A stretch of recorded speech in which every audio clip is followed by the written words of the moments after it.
Dance Company. Kiitos.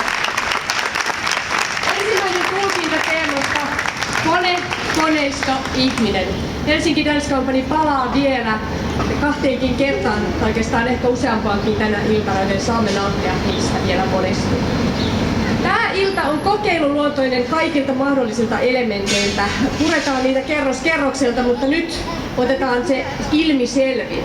Eli me ollaan kokeiluluontoisia siitä, että minun tavoitteeni, olen itse tutkija, on, että me voisimme yhdistää keskusteluja näin jännittäviin taidemoduuleihin. Eli nyt meidän haasteemme on se, että ainakin osa teistä pysyisi vähintään yhtä kiinnostuneina, kun me jatkamme keskusteluamme, eikä niin, että nyt sitten se tunnella väljähtää ja lähdetään muualle etsimään parempaa taidetta. Tämä on tieteen, taiteen, tutkimuksen jalkauttamista ja uudenlaista tilan valtaamista. Ja niinpä aloitamme keskustelun. Nyt meillä on tänään 3 keskustelumoduulia, joissa keskustelemme vaihtuvien osallistujien kanssa. Käymme läpi teemaa kone, koneisto, ihminen. Ja ensimmäisen moduulin kutsun Anton Vallen osallistumaan. Anton on toivoakseni jossain tässä lähellä. Sen jälkeen äänitaiteilija Taina Riikosen, joka on juuri saapunut tuonne. Ilokseni huomaan, että asuvalintamme on materiaaliltaan yhteneväinen. Lämpimästi tervetuloa ja lisäksi Eetu Mäkelä, ole hyvä. Ja nyt Anton vain puuttuu, hän varmasti saapuu ihan kohta. Istutaan me alas ja lähdetään hieman keskustelemaan. Meillä on 2 kappaletta mikkejä. Meidän tavoitteemme on tässä luoda sellaista mukavaa olohuonetyylistä tunnelmaa, jossa pääsette seuraamaan, että mitä ihmettä me tutkijat oikeastaan tehdään. Ja tällä tavallahan me usein vain rupatellaan. Teemaa kone, koneisto, ihminen läpi. Ja meillä on taustalla ollut sovellus, joka muodostaa koko tämän illan soundtrackin. Ja se löytyy osoitteesta www.koneidenyö.com. Ja sen sovelluksen takana on säveltäjä Anton Valle. Anton, ihan kohta kysyn sinulta lisää, mutta haluan sanoa tähän, että me saamme nauttia tästä samasta sovelluksesta äänitaiteilija Taina Riikosen tulkintana 3. moduulissa kovin erilaisissa tunnelmissa. Palataan siihenkin kohta, mutta tässä vaiheessa Anton, kerrotko hieman tästä? Siis tämä on ymmärtääkseni sovellus. No, tää ei ole niinku huomasit, että se ei ole niinku applikaatio niin, että sä lataat sen App Storesta tai mistään Storesta, vaan se on nettisivuosoite ja se johtaa tuolla käytännössä tonne sisälle semmoiseen pieneen läppäriin, jossa pyörii toi biisi ja se on niinku linkki niihin sen biisin mikseriliukuihin ja sillä pystyy niinku kuka vaan, vaikka naapuri sanomaan, että nyt on liian lujaa musat ja sit hiljaa, niin se on vähän niinku se juttu. Ja meillä on tässä keskellä Paavo, äänimiehemme, joka sieltä voi piilosta vähän vilkutella. Eli tässähän on sellainen salaisuus, että jos tällä hetkellä yritätte, niin voi olla, että ihan kauheasti ei kuulu. Johtuen siitä, että Paavo käyttää nyt tällaista ylivaltaansa ja on laittanut äänet ihan hissukseen, jotta meidänkin keskustelumme kantaa. Mutta lupaamme, että aivan kohta Paavo taas luopuu tästä roolista ja pääsemme sitä kokeilemaan. Jatketaan vähän tästä. Me ollaan suunniteltu tätä tapahtumaa ehkä keväästä. Työstettiin aika paljon ennen lomia ja treffailtiin silloin työryhmän kanssa. Ja meillä oli osallistujat varmistuneet jo, mutta se muoto, minkä tämä ilta sai, oli aika avoin.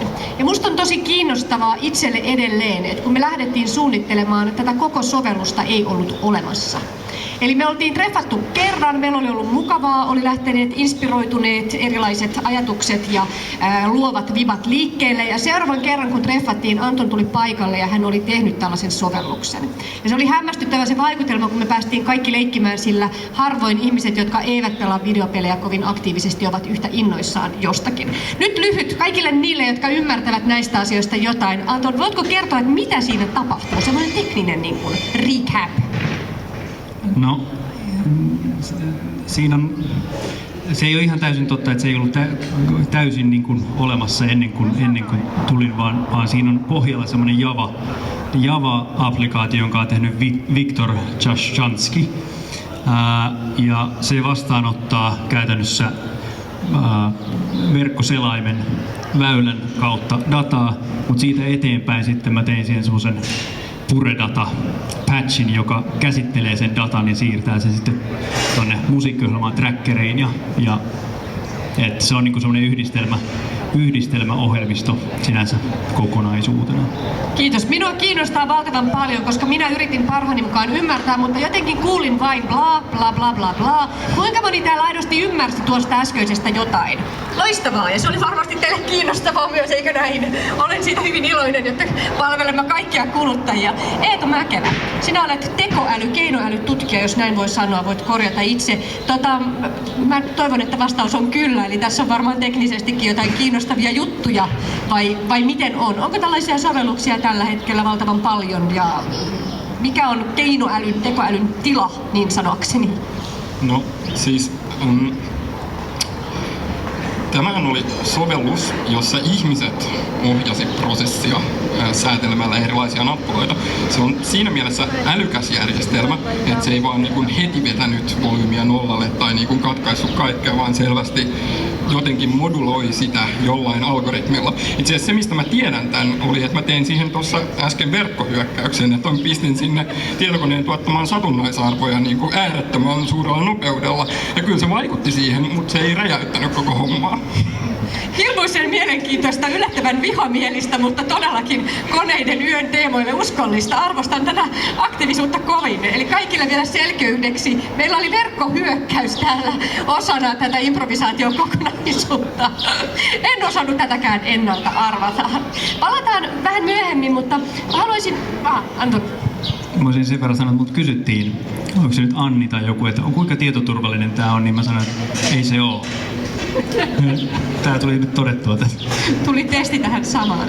Me päästään tästä. Eetu mainitsi kiinnostavan asian, eli tämä on osin älykäs kone, koska kun ihminen teki jotain, koneella oli vähän kuin oma tahto. Me emme enää täysin kontrolloineetkaan sitä, että kun vedämme nupit kaappoon, kone olisi totellut meitä orjallisesti. Ja tässä päästään avaamaan nyt sitä, että mikä onkaan se koneiden oma älykkyys ja tahto ja mahdollisuudet tällä hetkellä. Jatketaan niistä, mutta haluaisin avata myös sitä ennen kysymällä Taina Riikoselta asiaa, jota haluaisin myös kuulla Antonilta. Teillä on molemmilla tämä koneen ja ihmisen suhde eri tavoin teidän tuotannossa ja tekemisissä läsnä. Kuten sanottu, kuullaan Tainan tuotantoa kohta. Musta tähän liittyy ainakin sun kohdalla myös sellainen tietynlainen koneiston osana kenties oleminen aiemmin, josta musta tuntuu, että sitten vapautat itsesi ja löydät uudenlaisen ilmaisumuodon. Ja mä viittaan nyt tähän ehkä sun perinteisempään klassisen musiikin taustaan. Joo, siis tosiaan mulla on tausta klassisena huilistina, joka oli semmoinen aika, tai siis mulla oli sellainen olo sitten lopulta, että se on hyvin robottimaista soittamista siinä tietyssä osana koneistoa. Mutta toi koneen ja ihmisen suhde, niin mua siis se on kiintoisaa tämä, että kuinka paljon me että kuinka paljon kulttuurisesti luodaan sitä, että mikä ihmisessä on ns-koneisuutta ja mikä sitten taas koneessa on inhimillisyyttä. Että tämä tämmöinen rajankäynti koko ajan, että mikä ihmisessä on semmoista konemaista tai mikä koneessa on inhimillistä tai mitä me jotenkin pelätään sieltä koneen. Ja just tämä, että ihminen tekee tämän hyökkäyksen, mutta tekisikö kone hyökkäystä inhimillisiin ihmisjärjestelmiin tavallaan, että onko koneen tapa toimia tällä tavalla hyökkäämällä ja tavallaan niin kuin jonkun tämmöisen emotionaalisen mahdollisesti kautta, niin se on niin kuin varmaan se rajankäynti, mitä koko ajan käydään. Ja mä sanoisin, että se on varmaan sellainen, mitä nimenomaan kulttuurisesti määritellään, että mikä on sitä. Ja sitten tietysti osa tämmöistä teknodeterministista ajattelua, että koneet jotenkin hyökyy vaan päälle ja ei voida mitään sille, että ne tulee. Mutta eikö ne ihmiset kuitenkin paljolti sitten just luo tätä ohjelmistoa ja muuta, että se on niin kuin tämmöinen jotenkin semmoinen häilyvä rajapinta koko ajan. Aivan mahtavaa, kiitos. Anton, mikä sulla on alun perin käynnistänyt kiinnostuksen tämän ihmisen ja koneen suhteen ja sen rajapinnan niin kuin luotaamisen? Sä aika monessa sä sävellät ihan perinteisempiäkin teoksia ja niissäkin kone ja ihmisääni on aika vahvassa vuorovaikutuksessa. Mistä sulla on se kiinnostus lähtenyt? Mä oon hyvin vilpittömästi vaan kiinnostunut tekniikasta sinänsä, että mä en ole hirveän kriittinen sen suhteen, että jos joku on uutta ja en ole nähnyt ennen ja jollain lailla maagista, niin mun on pakko heti kokeilla. Ja tämä, että mä sitten käsittelen sitä musiikissa, niin on ehkä semmosia, siinä se on ehkä ainoat hetket, kun siihen suhtautuu jotenkin kriittisesti ja miettii sitä, että mitä tämä nyt oikeastaan onkaan. Mutta noin muuten, niin Niin jos mä tapaan jossain kadulla jonkun robotin, niin mä otan heti kädestä päivää ja ihan fileissä. Aivan mahtavaa. Eli loppujen lopuksi hirmu hauskaa, että yksi miksi meillä on koneita niin paljon ja koneista puhutaan on se, että se on niin kuin houkuttelee ihmistä leikkimään, joten hyvin inhimillinen piirre, mikä vetää kenties meitä koneiden pariin. No mites on Eetu? Mä jotenkin kauheasti mua kiinnostaa tää, että tässä ollaan puhuttu kuitenkin vielä koneista aika paljon ihmisen niin kuin kautta. Eli tavallaan se, että ihminen antaa sen impulssin. Tässä todettiin, että ei ollut ihan tavallaan tyhmä kone tai vailla älykkyyttä, koska se teki omia valintoja. Mikä nyt sitten on tällä hetkellä niin kuin faktaa mahdollista ja mikä pysyy siellä Skifin puolella siitä, millainen kone on ja mihin kone pystyy? No siis se mitä tässä tapahtui oli, että minä tietoisesti ihmisenä pistin koneen hyökkäämään tätä järjestelmää vastaan. Sen jälkeen se teki sitä tietysti itsestään. Se teki sitä mun antamien ohjeiden mukaan. Mutta tähän äänijärjestelmään oli ohjelmoitu sen verran tietoa siitä, ymmärrystä siitä, sääntöjä siitä, millainen musiikki on, että se ei suostunut tekemään ihan kaikkea, mitä mun tyhmempi ohjelma antoi silleen tee. Ja tämä on tämmöinen niinku yksi älykkään järjestelmän muoto, on se, että se niinku, silloin tietokoneet on hirvittävän hyviä noudattamaan sääntöjä ja niillä voi antaa tosi monimutkaisia sääntöjä, miten asiat toimii. Ja esimerkiksi niin tämä on niin yksi tekoälyn muoto tai älykkään järjestelmän muoto, tämmöinen asiantuntijajärjestelmä, joka tietää jostain asiasta tosi paljon. Esimerkiksi Google tietää tosi paljon siitä, että mikä on niin kuin, suurimmalle osalle ihmisiä hyvää tietoa ja IBM Watson siirtyi Jeopardy-kysymyksiin vastaamisesta siihen, että sillä on nyt paljon lääketiedetietoa ja se pystyy tekemään diagnooseja. Eli periaatteessa tietokoneet voi tehdä mitä tahansa, minkä niille voi opettaa sääntöinä, säännönmukaisuuksina maailmasta. No siinä vaiheessa asiat alkaa mennä mielenkiintoiseksi, kun ihmiset ei enää osaa opettaa näitä sääntöjä, kun ne asiat alkaa olla liian monimutkaisia. Esimerkiksi tyypillisesti, kun tietokoneelle pitää opettaa, että miltä näyttää vaikka koira, niin ihminen osaa sanoa, mikä on koira. Siinä on varmaan kuonoja, 4 jalkaa ja se on karvainen. Okei. Joku näistäkin voi opettaa tietokoneelle esimerkiksi nyt, miltä suunnilleen näyttää karva. Mutta kertokaapa te, miten te kuvaisitte, miltä näyttää kuono silleen oikeasti tarkasti. Ja sitten mennään siihen alueeseen, että ihmiset ei enää osaa opettaa tietokoneita. Jolloin hypätään ihan toiseen asiaan, että tietokoneet on myös tosi hyviä oppii esimerkistä. Vähän samalla tavalla kuin ihmiset oppii. Niille näytetään pirusti koiria ja sitten otetaan jostain satunnaisuutta. Pistetään se tietokone toimimaan ensin satunnaisesti ja sitten aina kun se näkee koiran eikä tunnista sitä, niin sillä annetaan vähän sähköshokkeja ja jos se tunnistaa sen koiran, niin annetaan karkkia. Ja täten vahvistetaan tälleen niin kuin ihan behavioristisesti sen tietokoneen toimintaa. Ja sitten jossain välissä niin kuin se voi oppia, mikä on koira. Ja itse asiassa se, miten näitä tehdään tyypillisesti, on se, että matkitaan sitä, miten ihmisaivot rakentuu, miten ne oppii. Et tehdään neuroverkkoja esimerkiksi, jotka aluksi vaan niin kuin, käynnistyy ihan sattumanvaraisesti, niin neuronit yhdistyy miten sattuu, mutta sitten kun annetaan tarpeeksi keppiä ja porkkanaa, niin sitten ne alkaa tunnistaa asioita. Osaako siis tietokone tällä hetkellä parhaimmillaan olla tottelematon? Ja tästä mennään seuraavaan kysymykseen. Osaako tietokone improvisoida? Me mennään väitimme aikaisemmin, että kone ei osaisi. Osaako tietokone parhaimmillaan tällä hetkellä improvisoida? No siis tietokoneet sen lisäksi, että ne on tosi hyviä seuraa ohjeita, niin ne on tosi hyviä tekee asioita täysin sattumanvaraisesti. Ja sitten jos nämä yhdistää niin tarpeeksi pitkälle menevästi, niin että se niin kun ympäristö on tarpeeksi hyvin määritelty ja siinä tehdään niiden säännönmukaisuuksien sisällä sattumanvaraisia asioita, niin mä väittäisin, että se on jo. Niin sitä ihminen ei pysty erottamaan sitä improvisaatiosta. Mutta siis sitten tämä, että voiko niin kone tehdä jotain yllättävää tai uutta, niin se on niin kuin just se, mihin tavallaan tässä näillä opetettavilla järjestelmillä pyritään siihen, että tietokoneet pystyisi alkaa toimia yllättävissä ympäristöissä. Silleen, että on tosi helppo teollisuusrobotille sanoa, että näin sä kasaat tämän auton, mutta sitten jos sinne sattuu joku työntekijä väliin, niin se on yllättävä tilanne ja sen pitää osata olla lyömättä sitä kuoliaaksi. Ja tämä on huomattavasti vaikeampaa niin kun saada kone ymmärtää näitä asioita. No sitten kun nämä on liian vaikeita silleen, että ne pystyisi opettamaan niin kuin sääntö kerrallaan ja pitää käyttää näitä oppimisjärjestelmiä, niin sitten sanotaan silleen, että on hyvä, jos sä et tapa tänään ketään. Ja sit pistetään se tekemään satunnaisia asioita, ja jos se ei tapa ketään, niin tosi jees. Mut ei me oikeesti tiedetä ihan mitä se oppii. Me tiedetään, että nyt se tappaa vähemmän jengiä, mutta saattaa olla, että se on samalla oppinut tekemään kohokkaita tai jotain.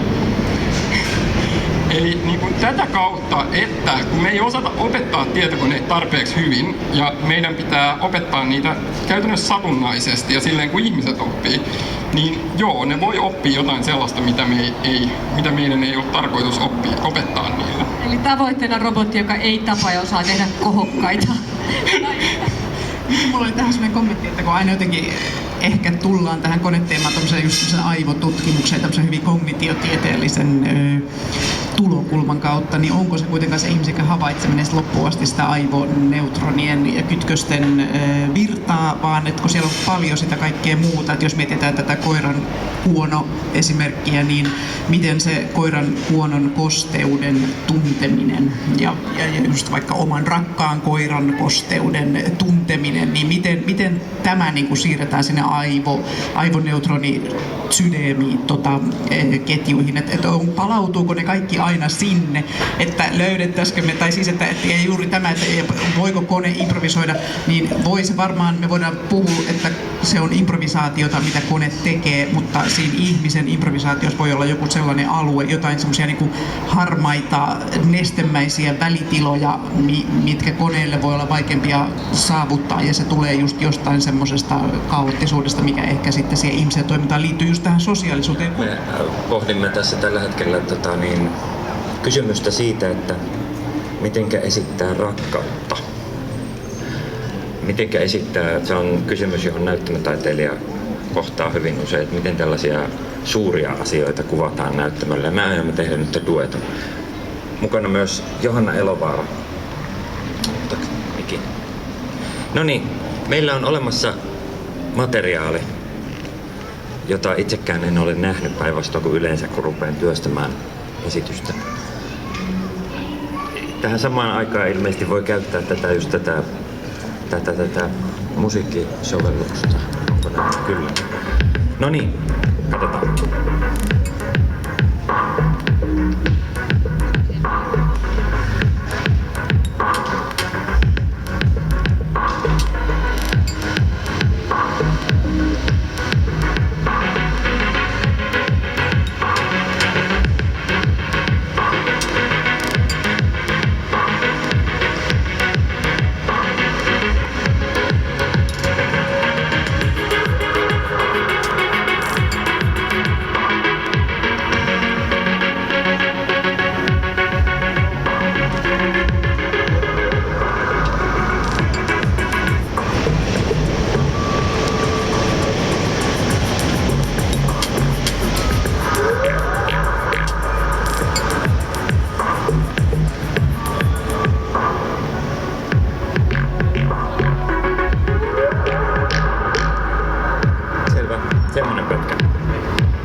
Voisitteko te saada enemmän tai miten Anna sanot, enemmän tunnetta, jotain, miltä teistä, laittakaa siihen omasta elämästä jotain, miltä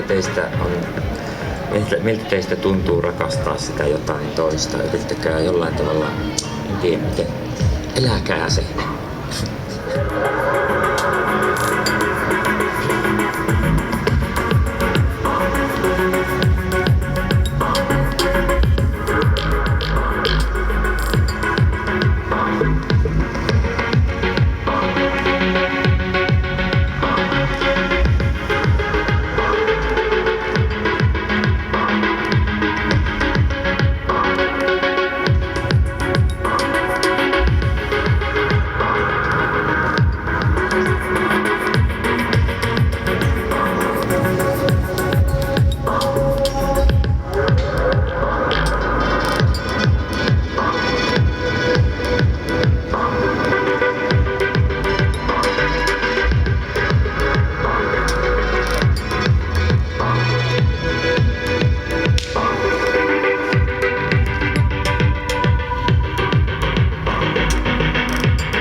Joo, kiitos.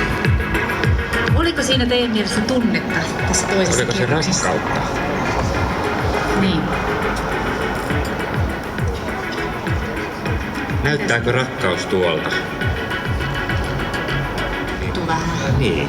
Kun katsoo. Kertois, tai jos nyt niinku tulisi vaan tähän ja olisi täysin tietämätön mitä rakkaus on, niin no joo, ihan absurdi. Mutta se näyttäisi kivulta. Tai jotenkin niinku, mulle se, entä teistä? Mutta onko se aina onnellista sitä jotenkin? Suomalainen rakkaus.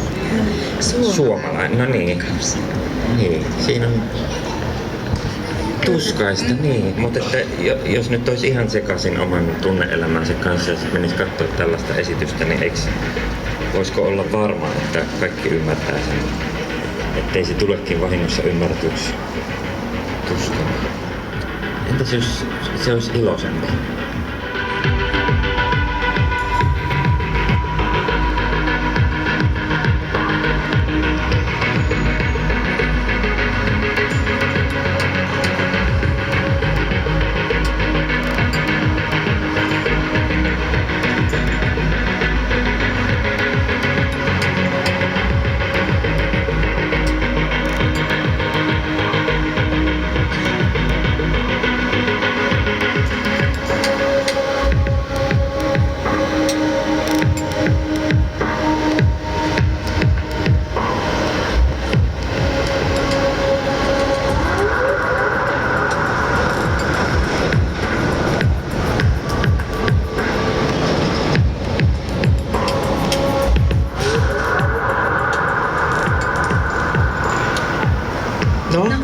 No? Oliko aika kiva? Hyvä mieli tuli. Mutta oliko siinä nyt enemmän rakkautta kuin siinä edellisellä kerralla? Tehdäänkö mitä? Enemmän rakkautta? No siinä oli rakkautta. Jos nyt haettaisiin sitä niin kuin absoluuttista miten rakkaus kuvataan esityksessä, niin se paras, se oikein, se oli hyvä. Pidin. Mutta se on vähän liian flirttailua. Jos ette koskettais toisiin, tehkää se etäämällä toisistanne. Tempo riidellen, toinen kierros siitä heti perään, ikään kuin silta siihen ja etäällä toisistaan rakastaen. Ja sovitaan vielä lopuksi semmonen, että muututte koneeksi. Sen etäännytyn jälkeen. Niin, Sen jälkeen. sen rakkausvaiheen jälkeen. Jos toinen muuttuisi koneeksi. Joo, Jyrki muuttuu koneeksi. Sitten kun se on tarkoitusena maahan, niin sit se sitten jotenkin. Siihen tulee pieni soolo Jyrkille. Kyllä. Musta tuntuu siltä. Ja tuplatempo.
Jyrki vähitellen muuttuu koneiksi.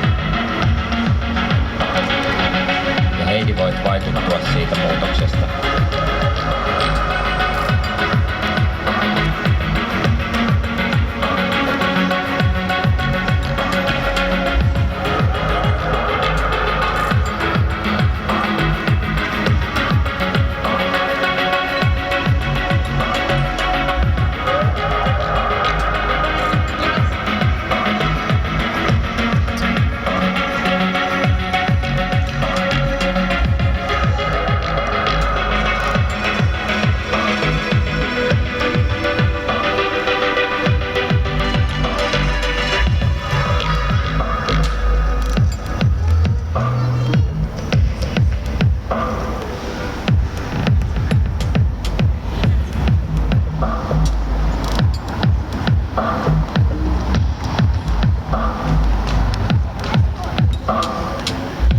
Tässä kohtaa musiikki voi lähteä feidautumaan, tanssijat hakee lopetuksen.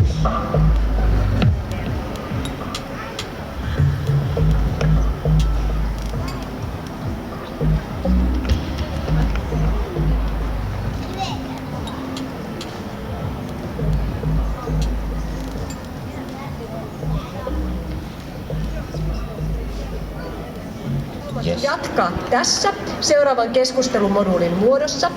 Tänne toivotan tervetulleeksi Ilpo Helenin ja Tapio Takalan.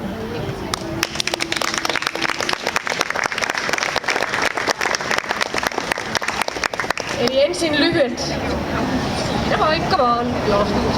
Ensin lyhyet esittäytymiset ja sitten lähdetään keskustelemaan. Eli Ilpo Helen, sosiologian professori Itä-Suomen yliopistosta, jonka tunnen kohtuullisen hyvin, koska Ilpo on tällä hetkellä projekti, joka myös minun palkkani tutkijana maksaa, eli Bodies of Evidence-hanke, jota Koneen-säätiö rahoittaa. Ilpo on sen johtaja, joten meillä on ollut ilo tehdä noin 1,5 vuoden ajan tässä yhteistyötä.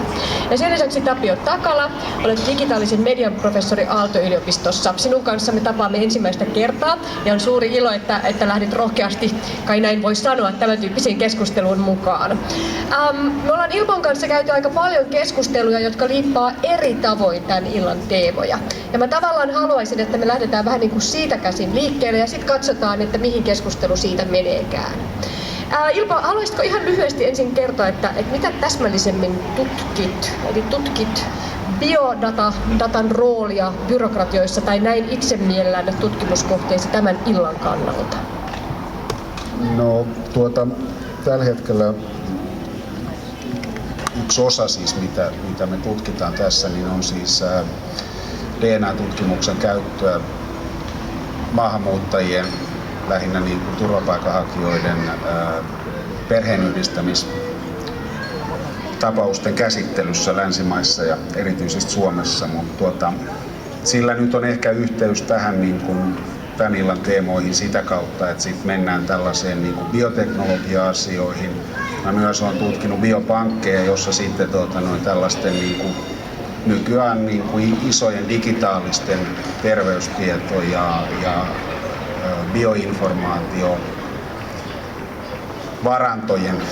varantoja pyritään käyttämään lääketieteellisessä tutkimuksessa ja myös kliinisessä työssä.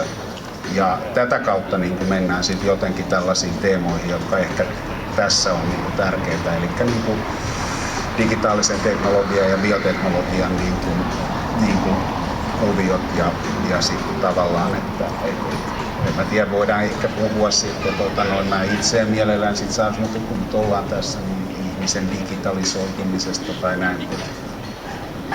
Joo, eli tässä siis pitää nyt olla kieli keskellä suuta. Mä itse, kuten sanottu, olen osa tätä tutkimushanketta, mutta mä olen koko tutkijan urani tutkinut osin muita asioita, joten sikäli mä muistan, miltä tuntuu, kun ei näistä asioista ymmärrä yhtään mitään. Mä yritän sen takia vähän avata tätä, eli mistä tässä nyt on kyse ja miten tämä liittyy koneiden yöhön, teemoihin koneisto, ihminen. Jos mä vähän yksinkertaistan, niin sitten mä luulen, että löydetään Tapionkin kanssa sitä, että no miten nämä eri tutkimuslähestymistavat liittyy toisiinsa. Ehkä voisi sanoa näin, että se ihmisen digitalisoituminen tarkoittaa tavallaan sitä, että sen sijaan, että vaikka byrokraattisessa prosessissa sanotaan, että haluan Somaliasta tulla Suomeen, haluan liittyä perheenjäsenieni seuraan seuraan, jotka ovat tänne aikaisemmin tulleet. Minulla ei silloin siinä tapauksessa olisi asiakirjoja, joita hyväksyttäisiin suomalaisissa maahanmuuttoproseduureissa, koska Somaliasta tulleita asiakirjoja ei hyväksytä. Sen sijaan, että itse menen paikalle ja sanon, että kyllä minä olen se henkilö, joka minä sanon, että minä olen. Tämä ei riittäisi todistusaineistona, vaan sitä luotettavampana aineistona ainakin periaatteessa pidettäisiin esimerkiksi minun sylkinäytteistäni otettua aineistoa, jonka pohjalta voitaisiin luoda sellainen tietynlainen algoritmi. Eli sinällään se digitoitu representaatio eli esitysmuoto minusta itsestäni olisi vakuuttavampi sanoma siitä, että kyllä olet oikeasti Mia Halme-Tuomisaari, kuten väität. Ja tästä on kaikenlaisia kiinnostavia seurauksia. Päästään juuri siihen, miten ihminen ikään kuin ihmisenä, inhimillisenä olentona häipyy kokonaan jonnekin takavasemmalle ja ihminen näyttäytyy hyvin selkeästi tietynlaisena koneiston osana. No niin, Tapio, sinä tutkit ihmisen ja sitten tavallaan niin kuin koneen vähän niin kuin vuorovaikutusta, eikö näin?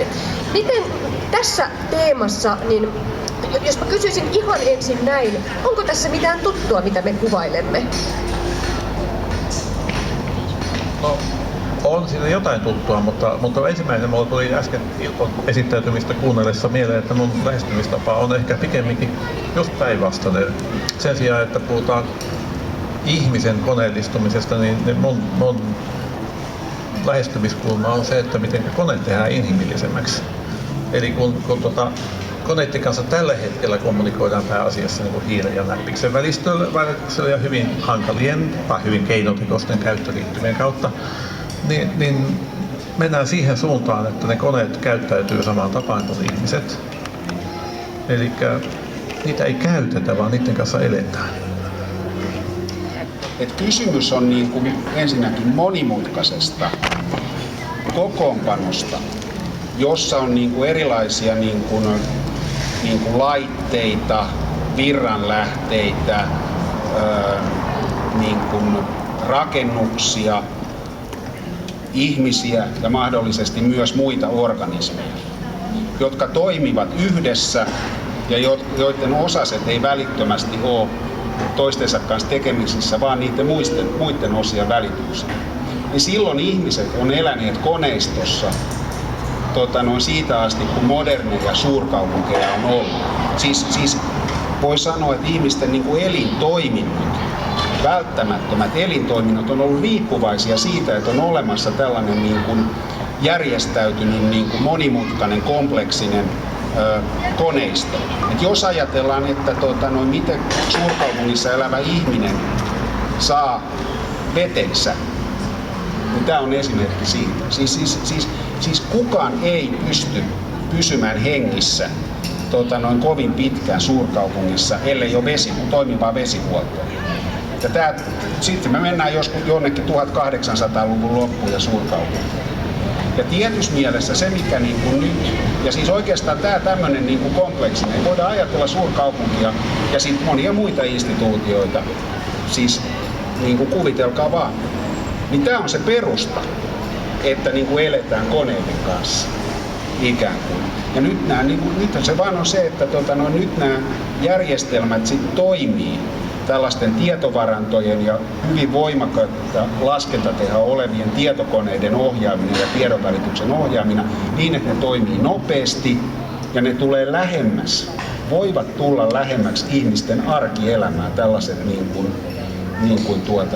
tämä koneisto, joka siis sekä mahdollistaa ihmisille uudenlaisia niin kuin kommunikaatio- ja elämisen mahdollisuuksia, mutta myöskin ehkä tuo sen kytkennän tällaisiin niin kuin koneistoihin niin kuin lähemmäksi arkea.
Anna-Maria Tapanisen, joka on kollegani, samoin kuin Ilpo Heleen, joka oli äskeisessä moduulissa Koneen-säätiön rahoittamassa Bodies of Evidence-hankkeessa.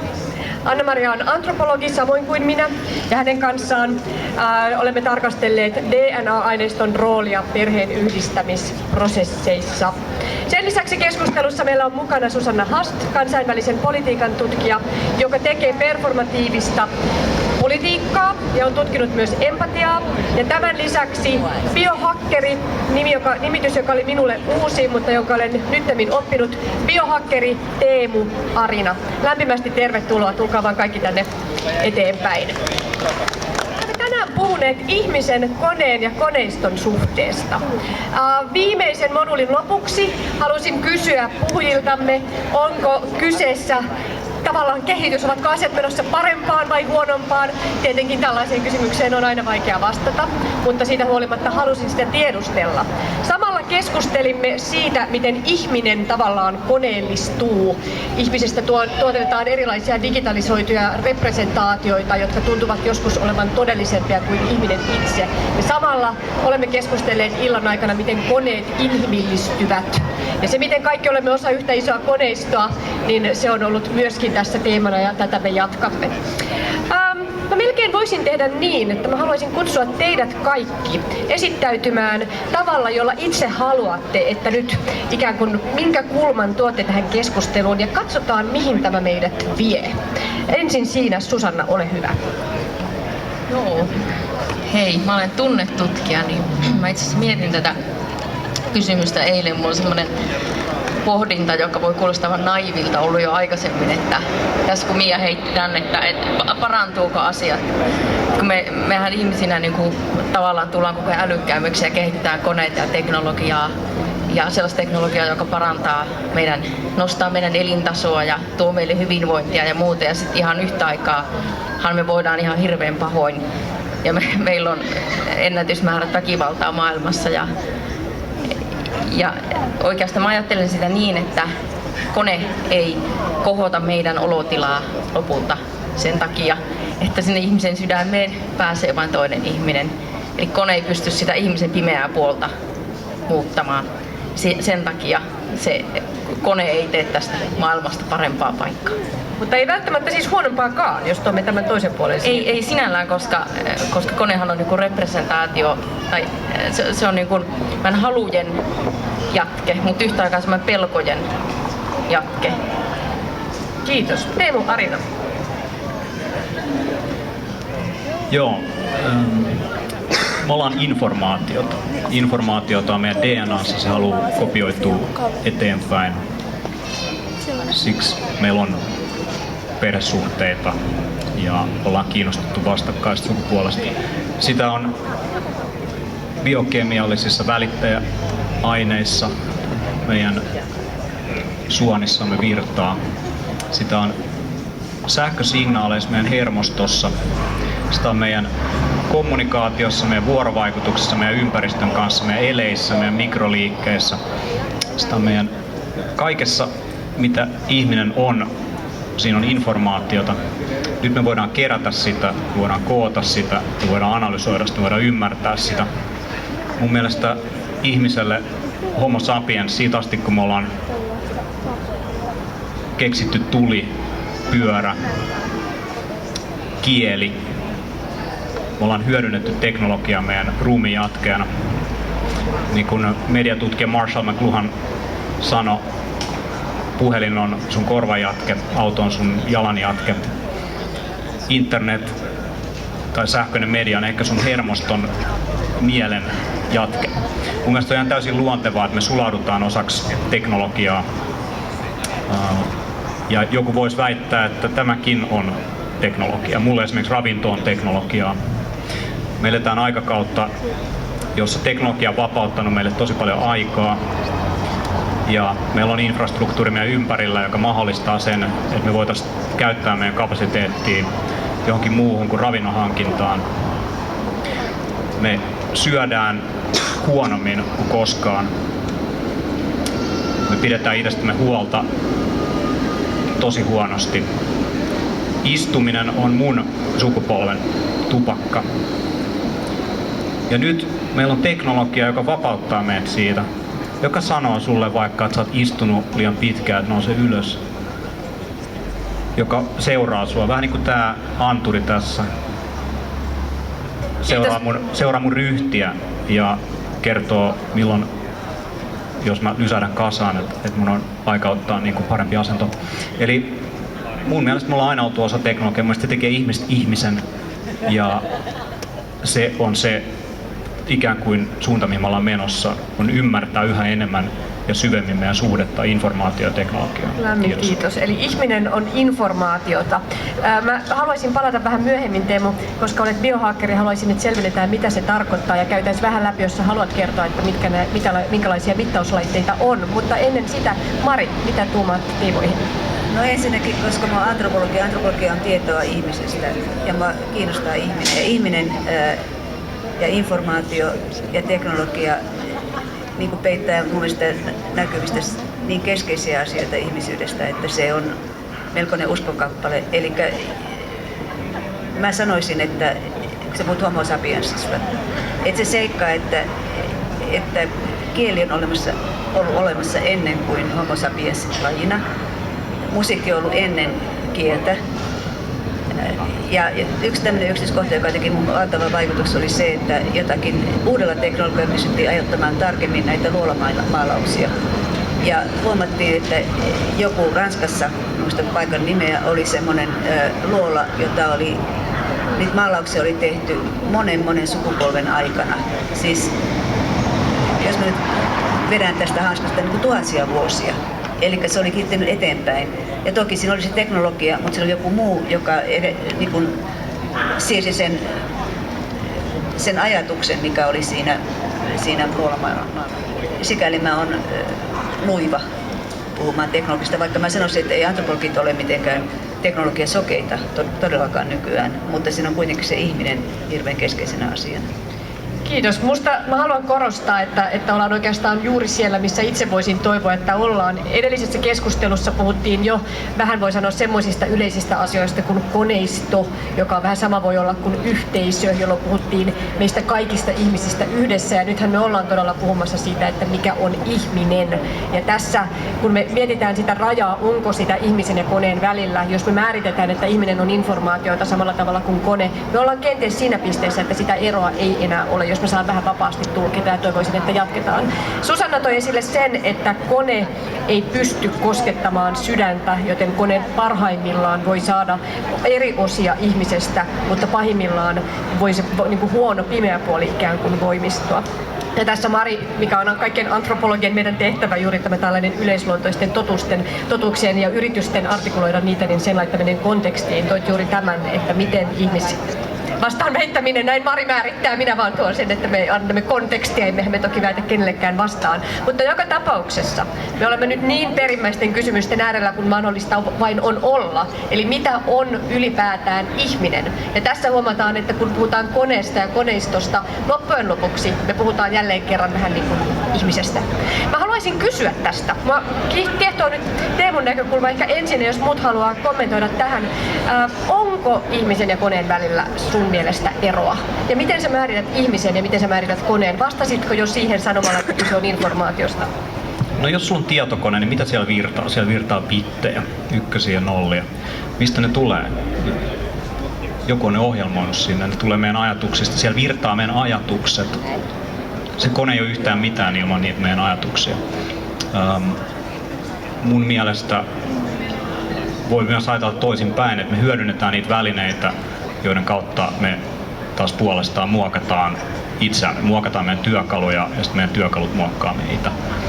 Ja mun mielestä tämä ei ole mitään nollasummapeliä, että jotenkin ihminen ja kone, ne olisi eri asia.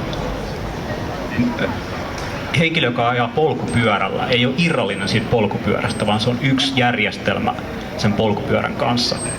Ja valitsemalla, mitä teknologioita sä käytät, minkä asioiden kanssa vuorovaikutuksessa, sä oot osa sitä järjestelmää. Valitsemalla sun ystävät samalla tavalla kuin valitsemalla ne teknologiat, mitä sä käytät, sä muokkaat itseäsi. Ja me koko ajan ohjelmoidaan itse meidän hermostoa. muutos on hirveän vaikeaa. On paljon helpompaa tehdä asioita, mitä me ollaan aikaisemminkin tehty ja totuttu. Herätä aamulla, lukea samaa sanomalehteä, samanlaiset aamurutiinit, mennä samaan reittiin töihin. Meidän on helppo tuudittautua siihen konemaiseen osaan meistä, joka ohjaa meitä, koska se menee ikään kuin sinne keskushermostoon.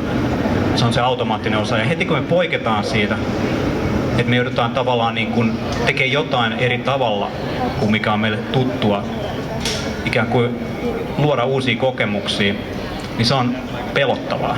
Se on raskasta, se on kuormittavaa. Oppiminen on raskasta, se on kuormittavaa. Ja mun mielestä ihminen on tavallaan eräänlainen kone. Ja silloin ihmisyyden erottaminen teknologiasta ja koneesta mun mielestä kadottaa jotain. Mä uskon, että teknologia voi tehdä meistä enemmän ihmisen. Se voi rikastaa ihmisen kokemusta.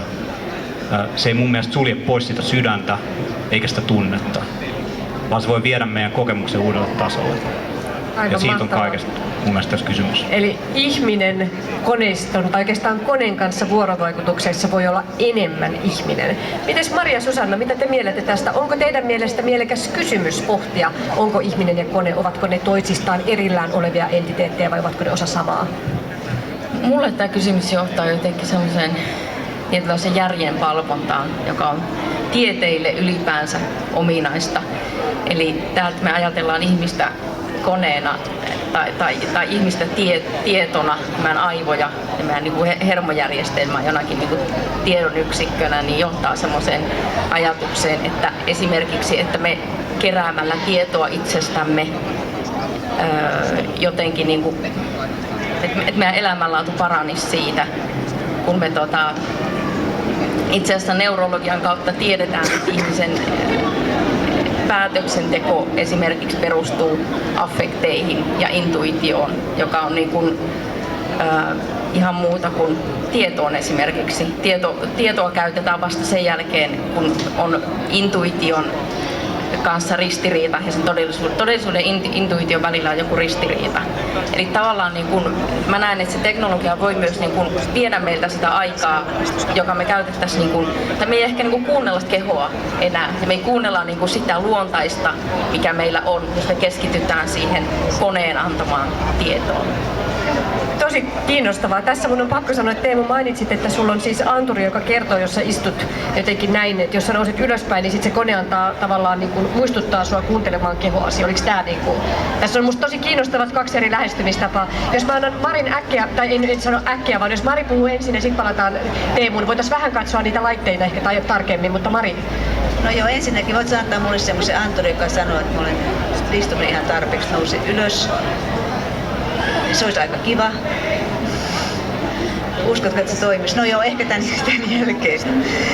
Mutta no kaiken kaikkiaan mun mielestä tämmöiset vastakkainasettelut ei johda yhtään mihinkään ylipäätään. Että nehän estää meitä näkemästä ja ajattelemasta toisin. Mutta ne ovat tietysti kelvollisia kysymyksiä, mitä voi esittää. Ja niin kuin, mä en voi olla kommentoimassa tämän, mitä sanoit aikaisemmin, että syömme huonommin kuin koskaan. Tottahan se on, että on jotakin semmoista, joka on päin helvettiä siinä tavassa, missä me nykyään edetään, mutta se tuskin tulee jostakin siitä informaation puutuksesta tai niin kuin vääränlaisesta informaatiosta. Se tulee siitä, että jos me puhun taas niin kuin antropologian vakaumuksella, niin juttuhan on niin, että että se illuusio, että me ollaan vapauduttu, niin se on vaarallinen illuusio, koska tosiasiassa se, niinhän ei ole tapahtunut. Et pikemminkin, ja siinähän syynä on yhteiskunta ja kulttuuri, eikä se ihminen, eikä se kone, eikä mikään muu, vaan jollakin tapaa meidät on heitetty semmoiseen maailmaan, jota me ei itse tehdä, vaan eletään siinä mukaan.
kone käsi. Minä valmistan siisintäsi. Vielä ei ole aika maata, ellen sinua valmiiksi saata. Mua kuuntele kauneimpani, vielä tottele tahtoani. Sinun henkes on hienoin työni. Älä häiritse, oottakoon yöni.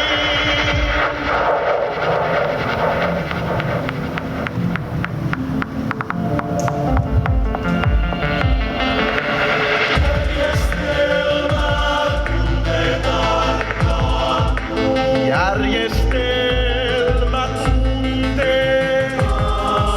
Ilmasi rajat innan. Innan. Mitä verkon pilvilinnan. Virta pilvilinnan. Josta säteet sulle soin. Nuku luojan, nuku lapsi.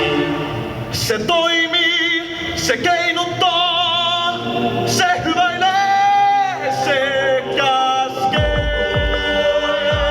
Nuku lapsi, viimein pääsen lepäämään.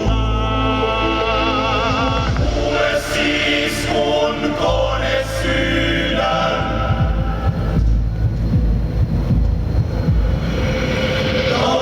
Rytmin kurittavan.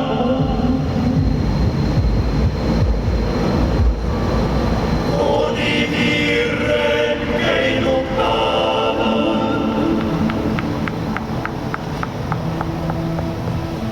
Jotta voisit levähtää.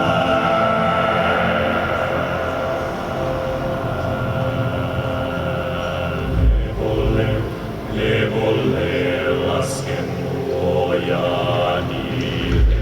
Korjaa erheet, jotka avullasi loimme. Lasken luojani. Muista ahneus, jonka itsellemme soimme. Lasken luojani. Korjaa erheet, jotka avullasi loimme. Lasken luojani. Anna armahdus, anna uni.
Lämmin kiitos säveltäjä Anton Valle vielä kerran. Antonille koko illan soundtrackin luojalle. Valtavat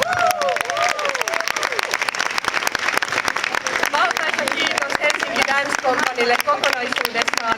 Jyrkille ja Johannalle harjoittajan roolista, rohkeasta improvisoinnista, kaikille tanssijoille aivan mahtavista osioista. Lämmin kiitos, missä ikinä te olettekaan. Tulkaa tänne eteen kaikki. Helsinki Dance Company. Anton.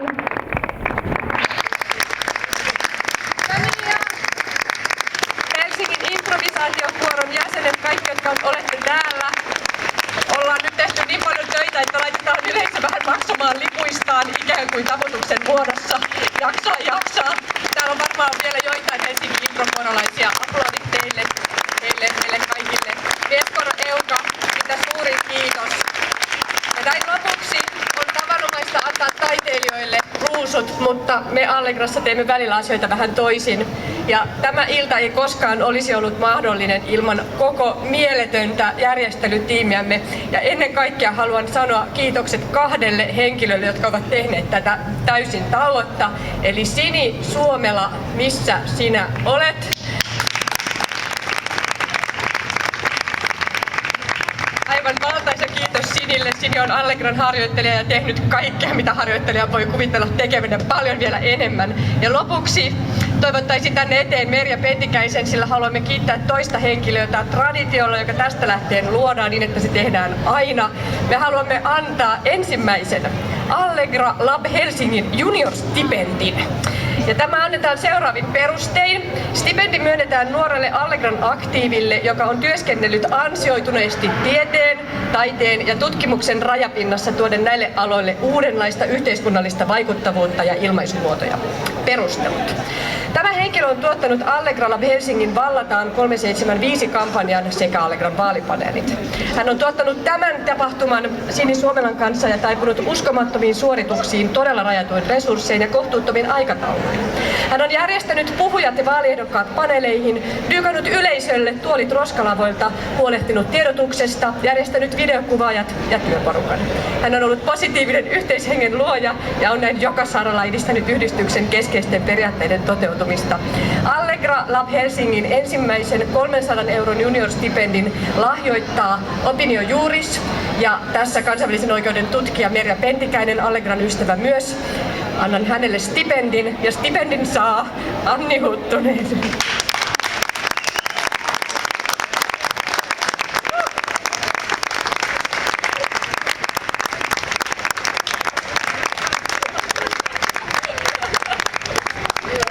Lämmin kiitos kaikille mukanaolijoista. Tämä ilta oli minulle todella unohtumaton. Toivon, että samoin myös teille. Jatketaan yhdessä tieteen, taiteen ja tutkimuksen jalkauttamista tästä ikuisuuteen.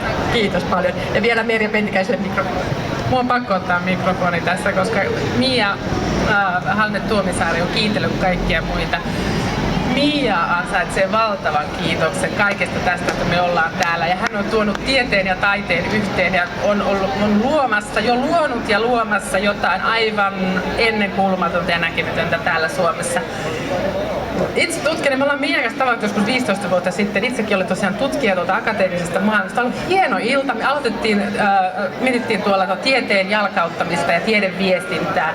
Sitten Mia on ollut järjestämässä tätä valtavan hienojen yhteistyökumppaneiden kanssa.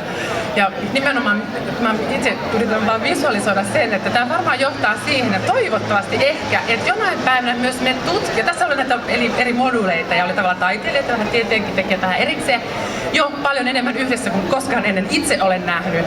Mutta tulevaisuudessa ehkä me voitaisiin me tutkijatkin esimerkiksi vaikka laulaa kuorossa meidän tutkimuksista ja jopa vaikka, mä en itse ainakaan ehkä taivu tanssimaan, mutta omista tutkimuksista. Mutta sillä tavalla vielä sekoittaa ja voi ottaa vielä askeleita eteenpäin. Ja Allegra Lab Helsinki tekee sitä loistavalla tavalla ja tämä nainen on aivan uskomaton, joka oikeasti mullistaa isoja asioita tässä maassa.